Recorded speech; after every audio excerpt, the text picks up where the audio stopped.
Guy was my age, and Louis was 2 years younger. I liked them right away. When I started planning my expedition to go after those snowy egrets, I knew just who I wanted to come along with me. Guy was a crack shot and a good sailor, and Louis could catch just about any fish that swam in either fresh or salt water. Better still, they never stopped talking about the famous Lewis and Clark expedition, where Meriwether Lewis and William Clark made it all the way from Pittsburgh to the Pacific Ocean and back. I figured Guy and Louis would jump at the chance to make a great plume bird expedition with me into the Everglades. That left just one more boy I hoped would come along, my old friend Tiger.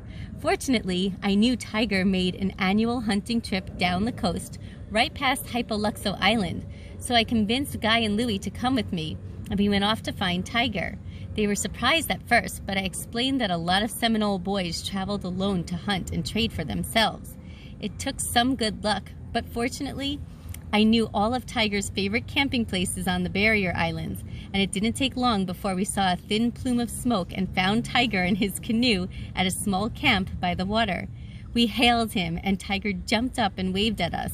After introductions, the four of us made the short hike to the ocean and found a place to sit in the shade of a stand of sea grape trees and watch the waves foam across the white sand.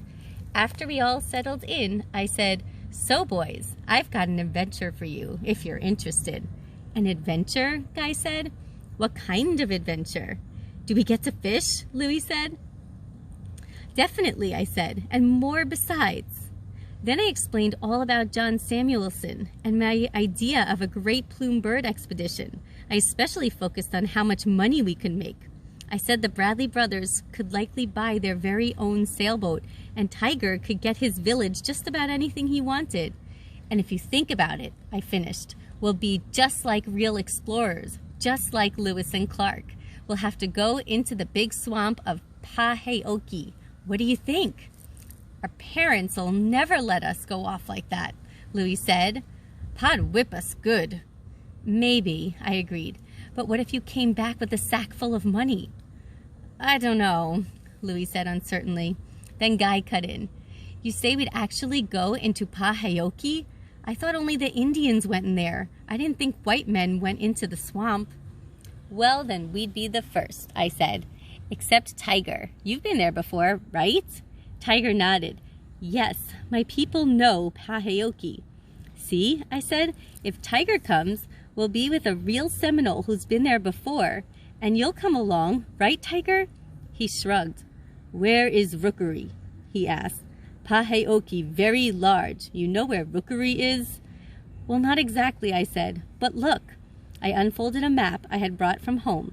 It showed the coast of Florida from north of our island all the way down to Miami. Samuelson came up from Miami, so I figured that means he came down the Miami River, right?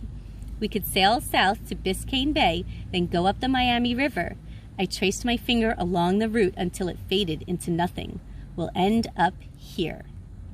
"Yes, but where is Rookery in there?" Tiger said, wiping his hand across the big blank spot on the map where the Everglades was. "I don't know in particular," I answered.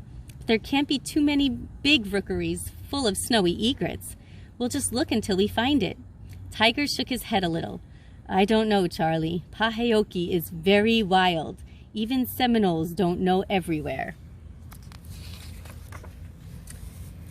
"I know," I said. "But that means Samuelson couldn't have gone very far, right? He was probably just on the edge. You probably know the swamp better than he does." When Tiger didn't answer, I said, "You'll come, right, Tiger? You're the only one who's been there before." Finally, Tiger shrugged. "Yes, I come." I sighed in relief. "One more question," Guy said. "You said we gonna sail down there? How can we do that?" "That'll be the easy part," I answered. "My uncle will—" "Shh!" Tiger suddenly hissed, and we immediately fell silent. He cupped his hand at his ear like we should listen, but I couldn't hear anything except waves on the beach. Still, I knew better than to ignore Tiger's warning. These woods were full of bears and even panthers. I wished I'd brought along my rifle. Suddenly, Tiger jumped up and ran back over the dune. The three of us leaped up and followed him. We found Tiger crouching on the ground at the end of the slashed pines, where the sand was covered with pine needles. "Look," he said, pointing down. There was a little depression in the sand. "What is it, bear? Panther?" "No," said Tiger. "Human." We strained our eyes in the forest. There wasn't anything to see. If someone had been listening to us, he was gone now, leaving only a footprint in the sand.